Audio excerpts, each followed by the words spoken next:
अस्सलाम वालेकुम। कैसे हैं आप सब? आई होप आप सब ठीक ठाक होंगे। अल्लाह के करम फजल से आपकी ट्रेडिंग भी बहुत जो है बहुत अच्छी जा रही होगी। तो जैसा कि आप सबको पता है, मैं सर अहमद वैस आपका स्टूडेंट हूँ और हम अपना VS का कोर्स जो है वो लर्न कर रहे हैं। हमने एक सीरीज स्टार्ट की हुई है फ्री करना, ठीक है, जो मैं अपलोड कर रहा हूँ।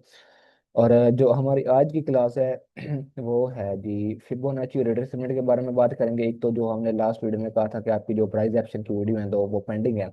वो दो वीडियो को मैंने सोचा है कि एक ही वीडियो में मिक्स करके आपको वो बता देता हूँ, ठीक है।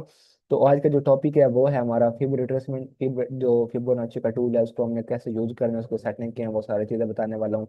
वो कैसे अप्लाई करना है, कैसे अप्लाई नहीं करना, कहाँ पे करना है, कहाँ पे नहीं करना, ठीक है, वो सारी चीज़ें आज की वीडियो में बताने वाला हूँ।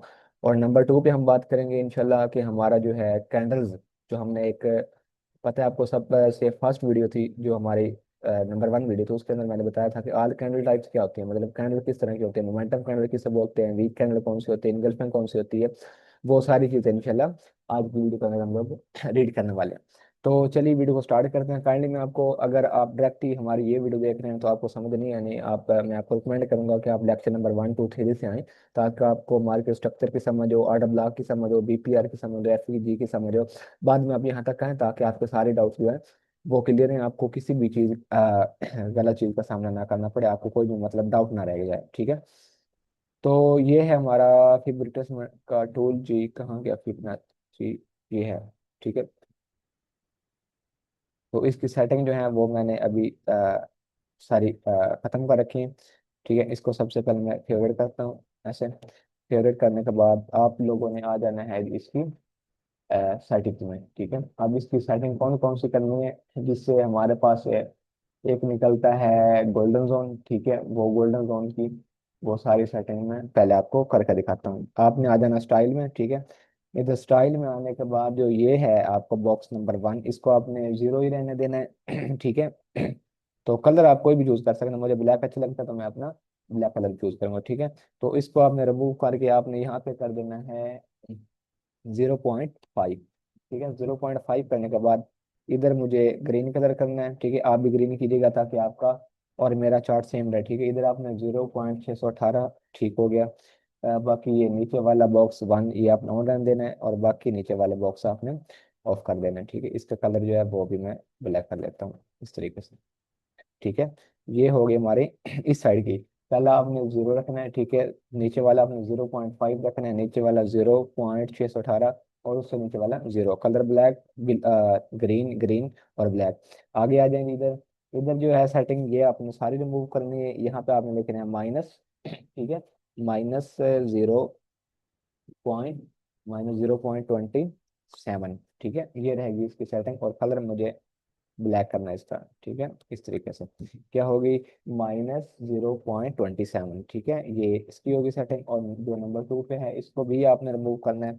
इसकी भी रहेगी माइनस जीरो पॉइंट -0.61 ऐसे, ठीक है। इसका कलर कौन सा मुझे चाहिए, कलर इसका मुझे चाहिए ब्लैक, ठीक है। तो इसका भी ब्लैक कर दिया।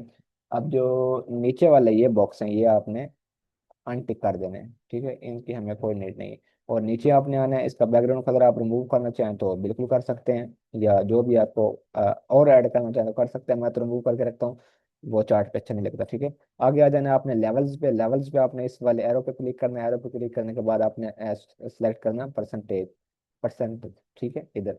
ऐसा करने के बाद आपने इसको कर देना है जी ओके।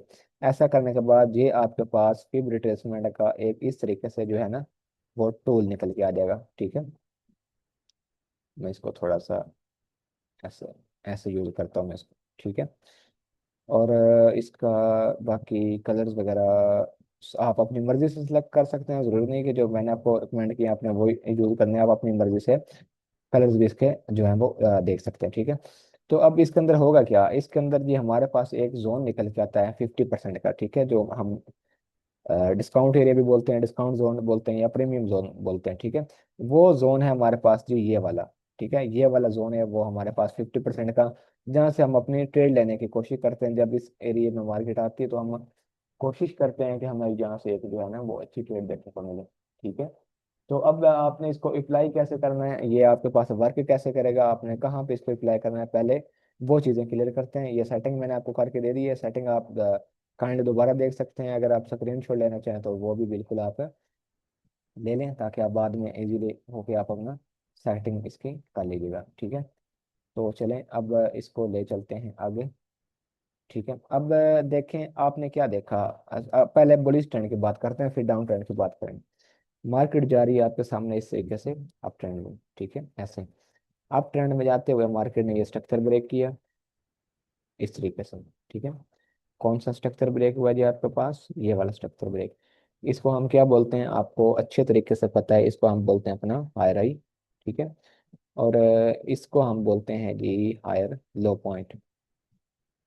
अब अगली जो बातें हैं ना वो आपने ध्यान से सुननी है, ताकि कोई भी डाउट ना रह जाए और आप इसको गलत तरीके से ना मार कर लें, या गलत तरीके से ना यूज कर लें। अगर गलत तरीके से इसको आपने मार यूज कर लिया तो आपका स्टॉप लॉस हिट हो जाएगा, ठीक है। आपको पता नहीं चलेगा डिस्काउंट एरिया कौन सा है। देखें ये एक डायग्राम बनाइए, ये हायर हाई, ये हायर लो। आपने बेसिकली इसको यूज करना है अपने इम्पल्स वेव के ऊपर। इम्पल्स वेव कौन सी होती है वो मैंने आपको रिट्रेसमेंट वाली वीडियो के अंदर बता के आया था, ठीक है।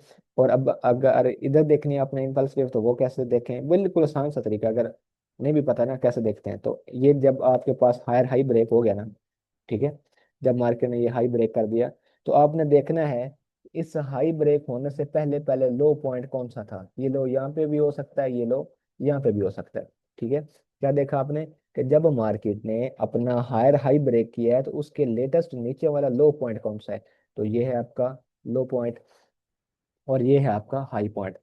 आपने फिब का टूल उस टाइम तक नहीं करना जब तक यहाँ से रिट्रेस पटाना स्टार्ट ना हो जाए, ठीक है, समझ आ गया ना।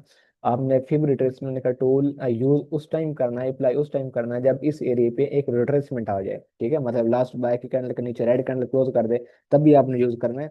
नहीं तो बेसिकली आपने फिब रिट्रेसमेंट को उस टाइम तक अप्लाई कभी भी नहीं करना है जब तक इसके नीचे एक रिट्रेसमेंट आ जाए। जैसे ही रिट्रेसमेंट आ जाए, रिट्रेसमेंट आने के बाद अब आपको पता चल गया ये आपकी इम्पल्स वेव है, यहाँ से स्टार्ट हुई है और यहाँ पे जाके खत्म हो गई है, ठीक है। तो जैसे ही ये इम्पल्स वेव खत्म हो जाएगी, रिट्रेसमेंट स्टार्ट हो जाएंगी, तो आपने क्या करना है, आप आएंगे अपना इस फीड में, ठीक है। एक आप क्लिक करेंगे इसको इम्पल्स वेव के नीचे, ठीक है, और एक क्लिक करेंगे आप इसका इम्पल्स वेव के हाई पे यहाँ पे, ठीक है। तो अब इसके अंदर ये वाला एक जोन निकल के आ गया, गोल्डन जोन, ठीक है जी, गोल्डन जोन। अब इसके अंदर एक चीज, अगर आपके पास ऑर्डर ब्लॉक आता है तो बहुत ही ज्यादा अच्छी बात है, एफपीजी आता है तो वेरी गुड है। अगर आर्डर ब्लॉक और एफईजी नहीं आ रहा इसके अंदर तो फिर थोड़ा सा चांस कम है कि मार्केट यहाँ से वापस उठ जाए। अगर आर्डर ब्लॉक इसके अंदर आ रहे हैं, ठीक है, तो ये बहुत अच्छा जोन है, गोल्डन जोन भी आ रहा है, आर्डर ब्लॉक एफईजी भी आ रहा है, पीछे थोड़ा बहुत ब्रेकर ब्लॉक भी आ रहा होगा। तो ये जोन आपने मार्क कर लेना है और इस जोन पे आपने वेट करना है। जैसे ही प्राइस आ जाए आपके जोन में, आपने जोन में अपने देखनी है अपनी कंफर्मेशन, जो आने वाली क्लासेस में होगी इंशाल्लाह। तो प्रॉपर कंफर्मेशन देखने के बाद यहाँ से आपकी एंट्री होगी, ठीक है। ये आपको टारगेट भी निकाल के देता है, ये टारगेट नंबर 1 होगा आपका, ये टारगेट नंबर 2 होगा और ये होगा टारगेट नंबर 3, ठीक है। तो ये इजीली आपको 2 से 3 टारगेट इजीली मिल जाते हैं, ठीक है। अगर आपने सही तरीके से अप्लाई किया तो आपको 3 ही टारगेट मिल जाएंगे, ठीक है।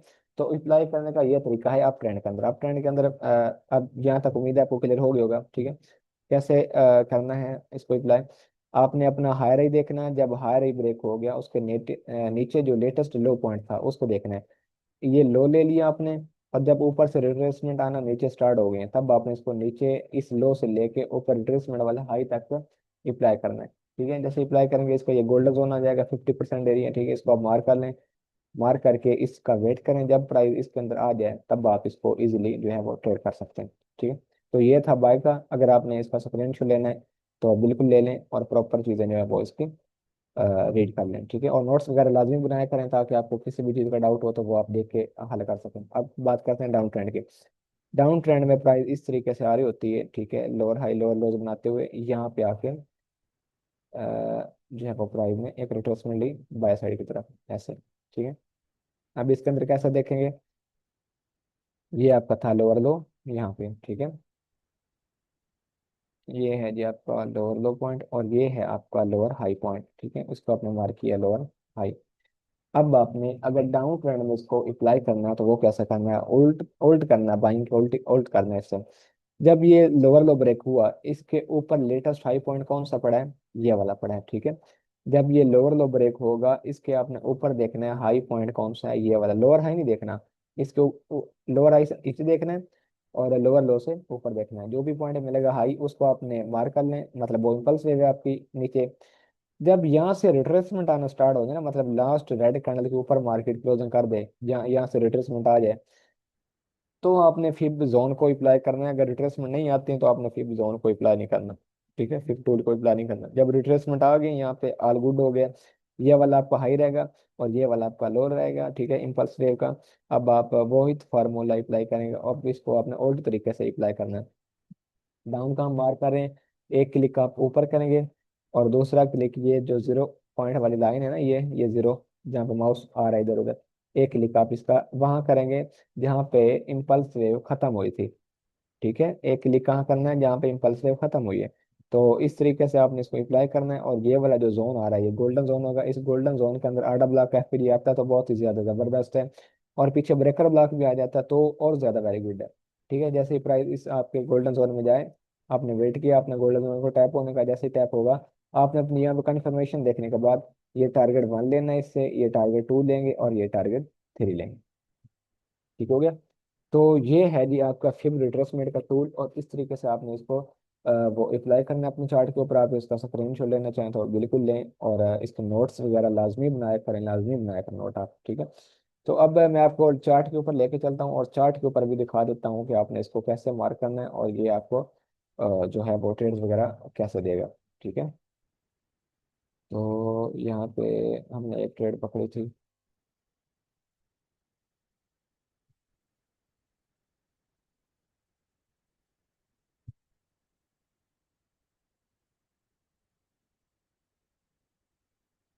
थोड़ा सा पीछे चलता हूँ चार्ट में, जहाँ पे, हाँ यहाँ पे तो यार ये जोन्स काफी लगे पड़े हैं चार्ट के ऊपर ना। चलो जोन को जो है ना वो हटा देते हैं यहाँ से, इस तरीके से इनको हटा देते हैं। ठीक है, अच्छा, अब आप देखें यहाँ पे, यहाँ पे थोड़ा सा गौर कीजिएगा। ये आपका हाई पॉइंट है और ये आपका लो पॉइंट है।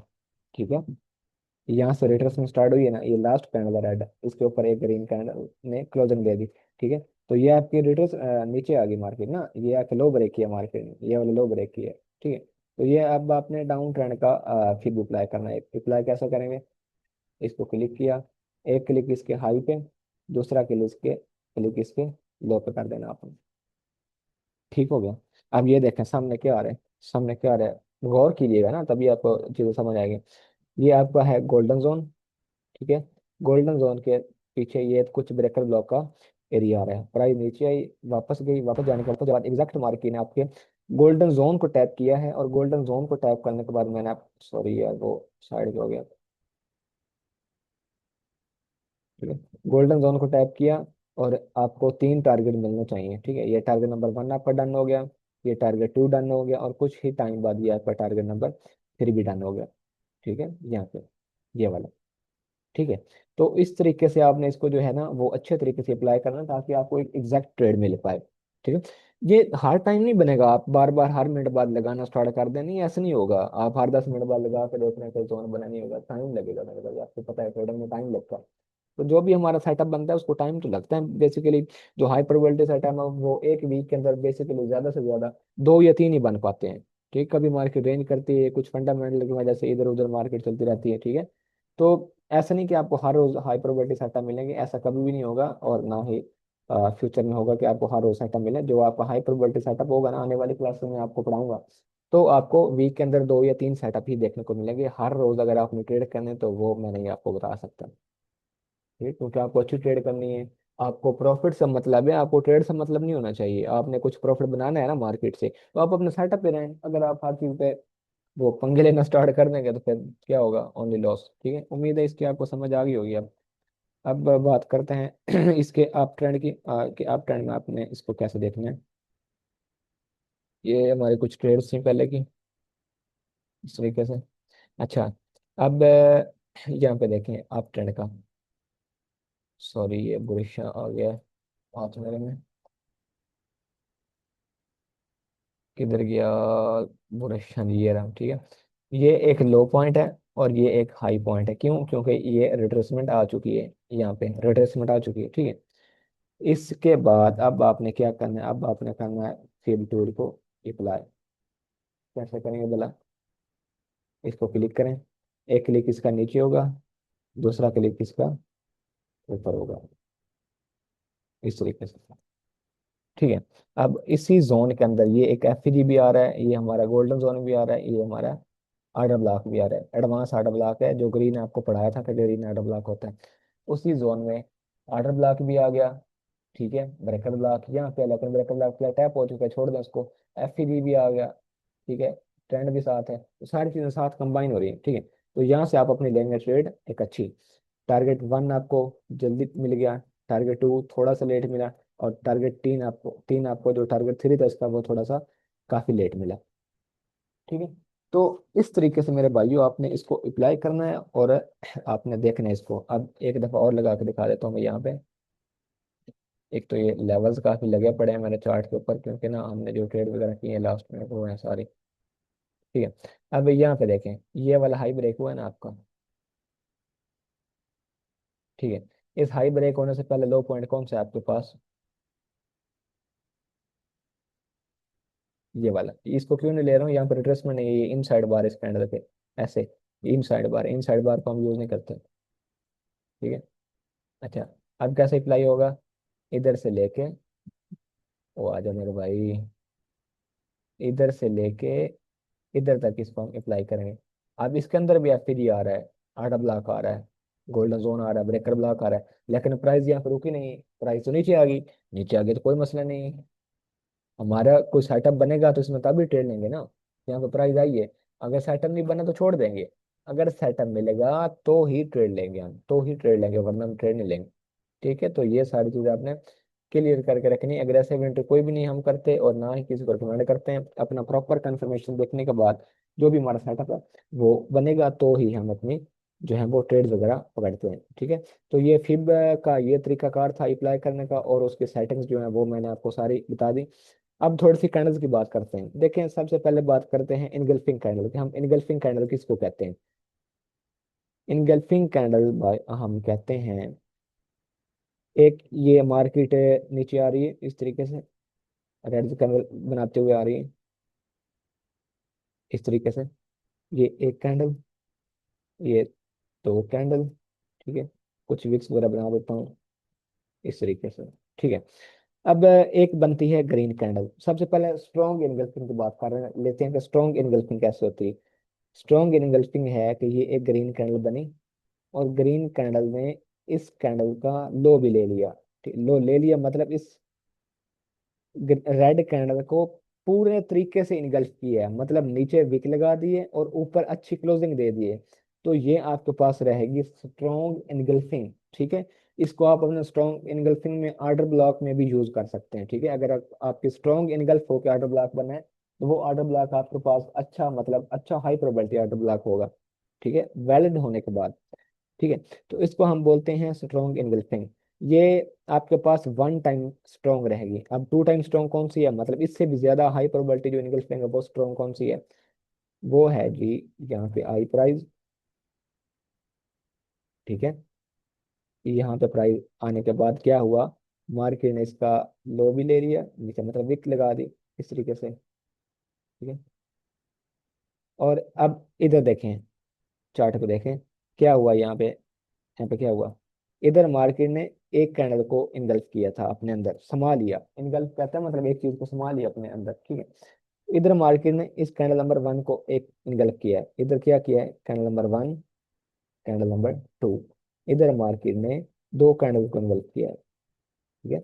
तो ये आपके पास 1 टाइम स्ट्रॉन्ग रहेगी, और ये आपके पास 2 टाइम स्ट्रॉन्ग रहेगी। ये भी स्ट्रॉन्ग है, ये अपनी जगह पे स्ट्रॉन्ग है, लेकिन ये मिलती है तो ये और भी ज्यादा स्ट्रॉन्ग हो जाएगी, ठीक है। तो ये होती हैं इनगल्फिंग्स, ठीक है। ये 1 टाइम स्ट्रॉन्ग रहती है आपके पास, और ये इसको आप डबल करने, 1 और 11 हो जाते हैं ना, तो इसकी पावर ज्यादा है, इसकी पावर थोड़ी सी कम है। ऐसा नहीं कि इसकी पावर नहीं है, इसकी भी है, लेकिन ये उससे ज्यादा साफ जा रहा है। इसने दो कैंडल को इनगल्फ किया है, इसको आप इसको एक कैंडल ने इनगल्फ किया है, तो ये सीन है इसका, ठीक है। तो ये होती हैं इनगल्फिंग कैंडल, ठीक है। अब एक कैंडल मोमेंटम कैंडल कैसे होती है? अगर हम बाइंग की बात करें, मोमेंटम कैंडल, ग्रीन कैंडल इस तरीके से, अगर ग्रीन कैंडल के ऊपर विक आ गई तो ये कैंडल आपके पास मोमेंटम नहीं रहेगी, तो ये कैंडल मोमेंटम नहीं रहेगी। ग्रीन कैंडल है, ऊपर छोटी मोटी मतलब थोड़ी सी विक आ गई है, ज्यादा नहीं थोड़ी सी विक आ गई है इस तरीके से, और नीचे एक अच्छी विक है, ऊपर बहुत ही कम विक है, तो ये आपके पास रहेगी एक मोमेंटम कैंडल। तो हमने आने वाले क्लासेस में जो भी बात करेंगे वो एक मोमेंटम कैंडल के साथ होगी, कि हम जैसे भी काम करेंगे वो एक मोमेंटम कैंडल के ऊपर ही काम किया करेंगे, ठीक है। जो इस तरह के कैंडल्स होगी उसको हम थोड़ा सा इग्नोर करते हैं। जो एक मोमेंटम कैंडल मतलब होते हैं ग्रीन कैंडल बनी है तो सॉरी, उसके ऊपर विक नहीं होनी चाहिए, अगर है तो छोटी मोटी विक हो, और नीचे विक ज्यादा होना चाहिए, ऊपर विक कम हो और नीचे विक जो है ना वो ज्यादा होनी चाहिए, तो वो आपकी रहेगी एक मोमेंटम कैंडल। ठीक है। अब डाउन ट्रेंड की भी मैं आपको बना के दिखा देता हूँ।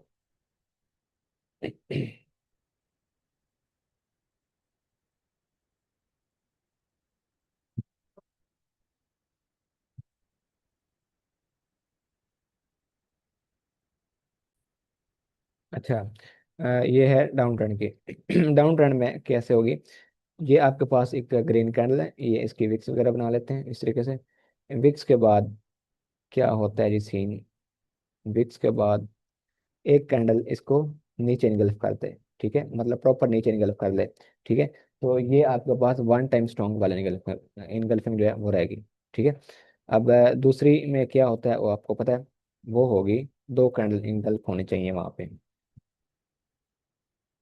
ठीक है, वहां पे दो कैंडल इनगल्फ होना चाहिए। तो वो अगर आर्डर ब्लॉक में आ रही हैं तो भी ज्यादा आर्डर ब्लॉक हाई प्रोबेबिलिटी बन जाएगा, अगर वो वैसे आ रही हैं तो भी वो आपके पास एक हाई प्रोबेबिलिटी इनगल्फिंग रहेगी, कुछ इस तरीके से। इसमें मार्केट ने क्या किया, दो कैंडल को इनगल्फ किया, हाई भी ले लिया लो भी ले लिया, ठीक है। तो ये सबसे ज्यादा स्ट्रांग रहेगी और ये उससे कम स्ट्रांग रहेगी। जो मोमेंटम कैंडल है वो आपको पता है, रेड कैंडल के ऊपर विक होनी चाहिए, नीचे विक बहुत कम हो तो वो मोमेंटम होगी, अगर ऊपर विक ज्यादा आ गई और नीचे विक सॉरी, ऊपर विक ज्यादा है नीचे भी ज्यादा, तो वो मोमेंटम कैंडल नहीं रहेगी, और इसको हम कहते हैं डॉजी कैंडल, ठीक है। इस तरह की अगर कैंडल बनती है तो इसको हम डॉजी कैंडल बोलते हैं, हैमर वगैरह हम कुछ नहीं कहते इनको, ठीक है। अगर ग्रीन बनेगी इस तरीके से, उसको भी हम एक डॉजी कैंडल के नाम से बोलते हैं, ठीक है, कि एक डॉजी बनेगा। बाकी हम डॉजी वो मॉर्निंग स्टार इवनिंग स्टार कुछ भी यूज नहीं करते हैं, सिर्फ ये से जो समझ है हमारे पास क्लाइमेटिक एक्शन बार, ठीक है, एटोमेटिक रिले का सेटअप है, और CHD ये ऑर्डर फ्लो बहुत सारी चीज़ें यूज करते हैं, लेकिन ये नहीं करते हैं यूज हम लोग, ठीक है। तो आज का लेक्चर है जो यहाँ तक था वो तो ऑलमोस्ट कंप्लीट हो गया, ठीक है। सबसे पहले हमने फिब्रेट के बारे में बात की थी, उसके बाद हमने अपनी कैंडल टाइप्स के बारे में बात की, ठीक है। बहुत सारी चीज़ें आपको यहाँ तक उम्मीद है क्लियर हो गई होंगी, ठीक है। अब एक क्लास शायद हमारी रह चुकी है SMC के लेक्चर में, जो है हमारा ऑर्डर फ्लो। हमने 1 2 3 लेक्चर में कहा था कि ऐसे ऐसे हमने वो सारी चीज़ें, मैंने आपको एक शीट दी थी कि हमने ये सारी चीज़ें रीड करनी है, ठीक है। तो कल की क्लास में हम क्या करेंगे जी, कल की क्लास में हम अपना ऑर्डर फ्लो को जो है वो देख लेंगे कि ऑर्डर फ्लो क्या होता है, वो कैसे बनता है, कैसे वर्क करता है, कैसे कंप्लीट होता है, कैसे नहीं कंप्लीट होता, ठीक है। वो सारी की सारी चीज़ें इंशाल्लाह कल की क्लास में करेंगे, ठीक है। तो आज का लेक्चर यहीं पे जो है वो स्टॉप करते हैं। उम्मीद है आपको सारी चीज़ें क्लियर हो गई होंगी और आपने सारी चीज़ें के नोट्स वगैरह लाजमी बनाए होंगे, ठीक है। तो मिलेंगे जी नेक्स्ट वीडियो में, तब तक के लिए इजाज़त दें और याद रखिएगा अपने गाँव में, तब तक के लिए अल्लाह हाफ़िज़।